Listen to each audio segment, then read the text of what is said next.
We all know the tale of a little wooden puppet who, by choosing to do what's right and being kind to others, became a real boy. Written by Carlo Collodi, The Adventures of Pinocchio is an interesting story in many ways. It's one of those timeless tales that can charm children and adults alike, be it for its ideas, characters, or the ways one could look at it. Hey, it would probably take this entire video to analyze it completely. Perhaps it's not surprising that Pinocchio has many different adaptations. And of course, the most popular one is Disney's animated version. It was praised by critics, awarded for its music, and it won the hearts of many people. Taking all of this into consideration, surely the Disney of today will do its best when remaking this beloved classic as a live-action movie, right? Honey, if after checking the remakes you got until now you still have such hopes, then you might as well go after a literal pot of gold at the end of the rainbow. To put simply, it's awful. Awful and tiresome. How can that be? I'm glad you asked, it means I can share my misery with you. I'm Dr. Midnight. Let's dissect Pinocchio. Oh, I miss the days this opening actually made me feel good, and what the hell? Mind getting out of the way, I'm trying to watch. Hey, who's telling this story? Me or you? Who are you? And we already have the first problem with this thing. I think it's a new record, congratulations. The timing in this movie is just weird. I don't mean in comparison with the original version, I'm trying to avoid doing that. I mean with its own. Most stories take care with their opening, so they can involve the audience, catch their interest, and bring them in. This here, it's the equivalent of being kicked into a room with no rhyme or reason. There's no sense of, well, anything. I'm the narrator telling this story post facto. Blah blah blah, the Emperor's New Grove did this better. After stretching this joke a little more, Jiminy Cricket, yes, it is him and he's as charmless as he seems, finds a warm little shop and decides to spend the night. Well, if the owners don't mind living in a place that looks like it's covered in bile, I doubt they'll mind a cricket. Seriously, what's up with the colors in here? I see him in my dreams. So perfectly, it seems.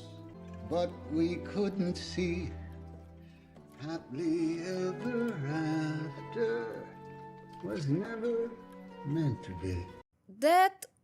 That's actually a good scene. I can't exactly judge Tom Hanks as a singer, but the melody is pleasant, it seems to fit his vocal range, and it is a touching moment. I can't believe this is a man remembering his lost child, and you know what? I even feel kinda sorry that it happened. Well, I think he looks very much like him. And now we left the sad category and went straight into creepy. I get mourning your dead kid, but making a puppet that looks like him? A little more and we go into necromancy territory. Didn't Creepy TV do something similar? However, before this becomes a horror movie, Gepetto has a guest. Please, sell me the cuckoo clock with a cute duck and a little alligator. I will give you 20 lira. 30 lira. They are beyond price, Senora. I'm very sorry, but I cannot sell you any of my cuckoo clocks. What sort of business is this? How can you even... I make them for my beloved Costanza. Oh. Okay, I get what you're trying to do, and it's not a bad idea, but the problem is, you suck at it. During the rest of the movie, no more attention is paid to those clocks, and this is the only scene we ever hear about Constanza, so we don't get a sense of connection. It's like when he sang about his child, it's the only moment we hear that he once had a family, and it's not enough to make a lasting impression. Also, having a bunch of clocks doesn't make all of them special and unique, just the opposite in fact. Now if that's just one clock, and we saw it, if he talked about how much Constanza loved it, then we'll be able to focus on its emotional value and relate to his refusal to part with it. If those are not for sale, why he doesn't make others? How can he keep his business? Gepetto comes across as just a man who's way too obsessed with clocks. Clocks are my most special creations. I want to hear that again when you're living on the streets with your precious clocks after having to eat your cat to stay alive. Like in the original, he picks up the marionette and makes it dance, showing it to his pet fish. Or the female version of the Will Smith fish, that's disturbing. And also uses the puppet to mess with the cat. That's sick. Wait for it. Okay, the Donald Duck clock was sort of cute, but this makes me feel like in a commercial for more Disney crap. It's the wishing star. You know, when Tom Hanks gets to play this character as a lonely old man, this is when I get at least a bit invested. In fact, I wouldn't give a damn if this Pinocchio never came to life. Seriously, this whole movie could be about him dealing with the loss of his wife and child, and that would be more interesting. So he makes a wish. We never find out exactly what it is, so he might as well have wished his child to be back from the dead for all I know. Wow, they are really cutting budgets on that new Death Star, huh? Holy moly, you can walk! Holy moly, you can walk! Is that supposed to be funny? After trashing another scene that has no purpose, it's going to be a pattern, I see. The Blue Fairy finally arrives, sure just as much grace and warm presence as... Alright. Everyone can relax, I'm here now. What seems to be the... Oh boy. How can I put this as gently as possible? This Blue Fairy sucks. Although her design is beautiful, it looks more suited for a fair of water or a nereid, not a fair associated with a star. Look at those things, they look like she has a jellyfish on her back. Second, the Blue Fairy was a gentle and maternal-like figure. Hell, she gives life to Pinocchio, hello? In the novel, Pinocchio even calls her his mother during the time he gets to stay with her. I don't feel either maternity or dignity from this fairy. Why not get someone like Octavia Spencer or Gabrielle Union or Aisha Tyler? Geppetto, who lies thither, sawing wood. He's the woodcarver, I assume? No, he's a chemist. What do you think? I know I said I didn't want to compare this to the original, but you also promised me a Pinocchio movie, so I guess this makes us both liars. Remember how it was when the Blue Fairy decided to grant this wish? You have given so much happiness to others. You deserve to have your wish come true. Remember how they made it feel, well, magic to see life being bestowed upon that puppet? How Pinocchio slowly realized he was alive? And how are things done with Ursula's niece here in charge? Am I real? A real life living puppet. I get more touching emotions when I'm dissecting a rat. Would you like to be his conscience? I see a lost soul, an insect of no fixed address, What? with no direction, no job, no prospects, and no purpose in life. Okay, that's fucking it. Are you that determined to just ruin everything? How did the Jiminy become a conscience? While watching the situation, he was invested in what was going on and decided to help by explaining to Pinocchio what a conscience is. Then the Blue Fairy simply offered him the job. She didn't say anything about him being an insect or that he was homeless because it didn't matter to her. She saw him for who he was and the good he could do. But here? Oh, let her be a complete fucking judgmental bitch about his current situation, why not? Also, did you notice that she completely manipulated him into accepting this whole conscience thing, which he doesn't even want? Would you like to be his conscience? Me? No, thanks. I've got enough on my plate. With no direction, no job, no prospects, and no purpose in life. Okay, you have a point. See everyone, if someone refuses to do what you want, simply humiliate them so they will accept it.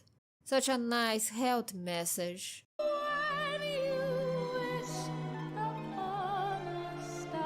Okay, I wish this movie didn't exist, or that we had Elder MacDonald in this role.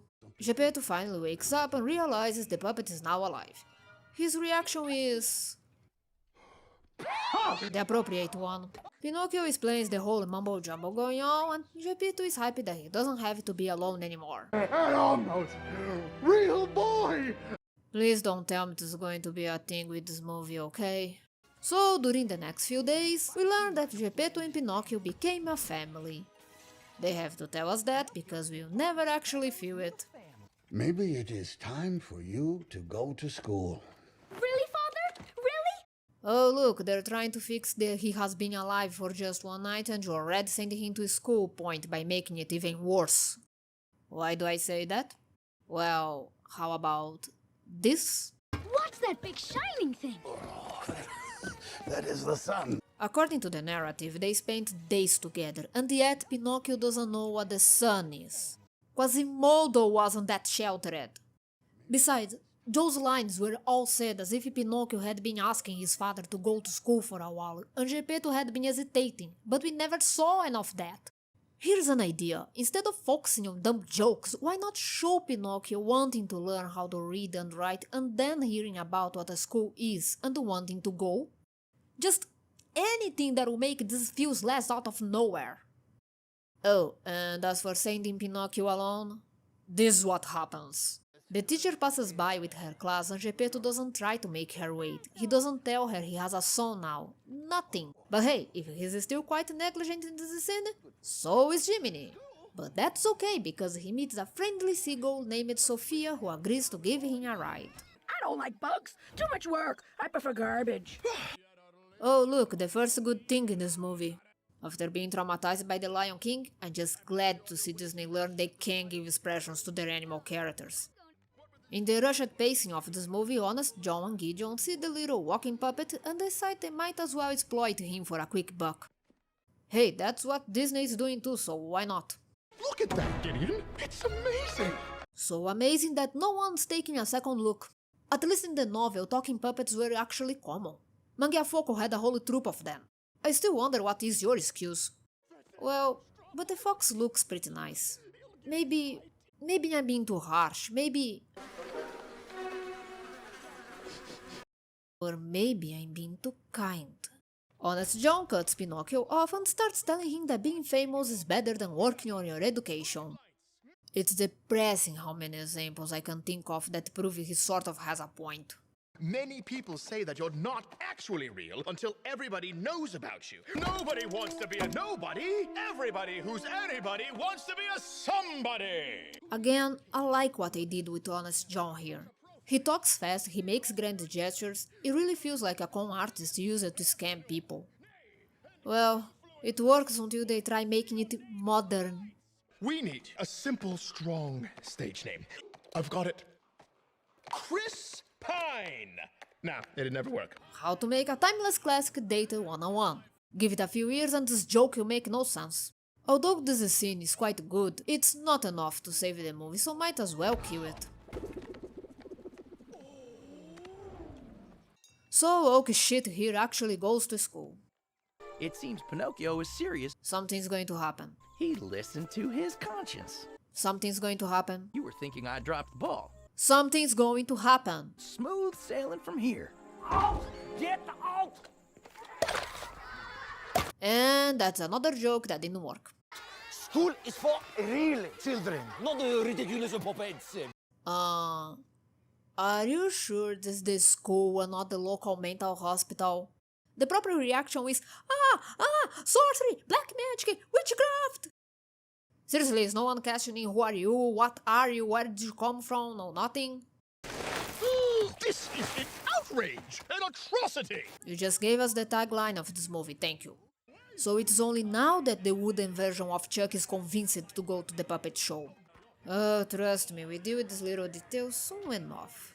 The greatest theatrical maestro on the face of the earth? Considering they care to let us know that those characters are Italian, I don't know if it is still racist or just pathetic, but either way, I'm insulted. I don't know how much they paid you for this, but it wasn't nearly enough.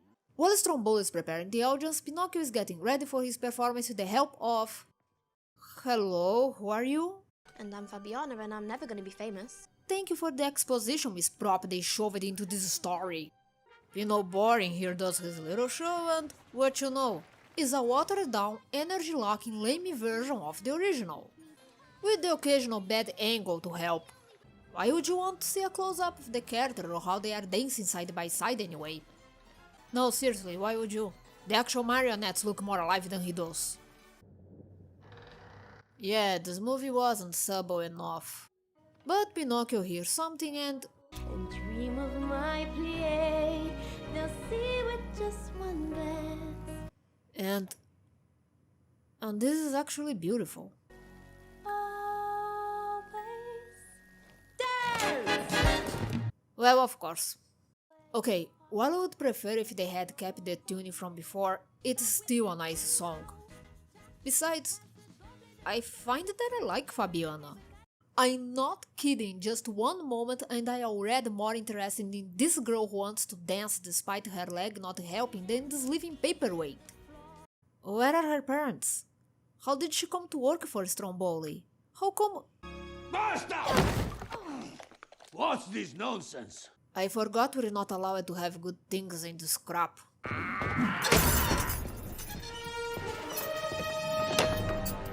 As you can see, the pacing around here is not going to get any better. In the original, it made sense for Stromboli to snap like that. He realized that Pinocchio wanted to go home, and if he didn't lock him up, Pinocchio would likely run away. Here, Pinocchio was just with another performance in one of the troops' wagons. There is nothing to really give him the idea that the puppet had been stolen or had run away, so this makes no sense. Like in so many other remakes, Disney is just copying a scene with no sense or care of the events that led to it or the build-up. Oh no! No! No! He sounds more like someone who dropped his ice cream than a kid being locked up and scared he might never see his family again. I guess it matches Stromboli's acting, but still.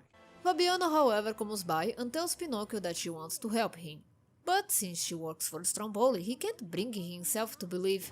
You're a real person, and the only real person I can believe is my father. Or it's because she's a real human. Okay, would you stop with this commentary already? I can't stand it anymore! First off, you're not nearly talented enough for a debate on anything, be it the feelings of adopted child, the differences between people, or the matters of children wanting to become something else in order to please their parents. Themes, especially like those, must be approached in a subtle way, not spoken out loud by your character every 5 fucking minutes. This is both obnoxious and annoying. Second, they must fit the story and its characters, not the other way around, and you're trying to shoehorn a theme here that simply doesn't match. In the novel by Collodi and the original version, Pinocchio wanted to become a flesh and blood person. The fact that Geppetto, in the Disney version, also wanted it simply worked well for the two of them, but he was clearly just happy to have Pinocchio around. Speaking of Collodi, you want to insert a new theme or lesson here? You want new scenes? Check the book! There's a bunch of things for you to choose from.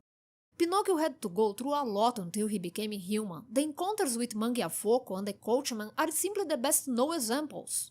Walt Disney and Collodi are screaming at this company from beyond their graves.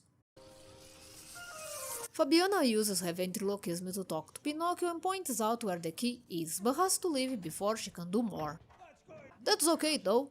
The coach coincidentally passes by the jar where Jiminy is and by such a stroke of luck makes a rock hit it. Quick question. Since he clearly could lift the jar enough to escape, what was stopping him from digging the loose pebble so he could do it himself? Oh, who cares anymore?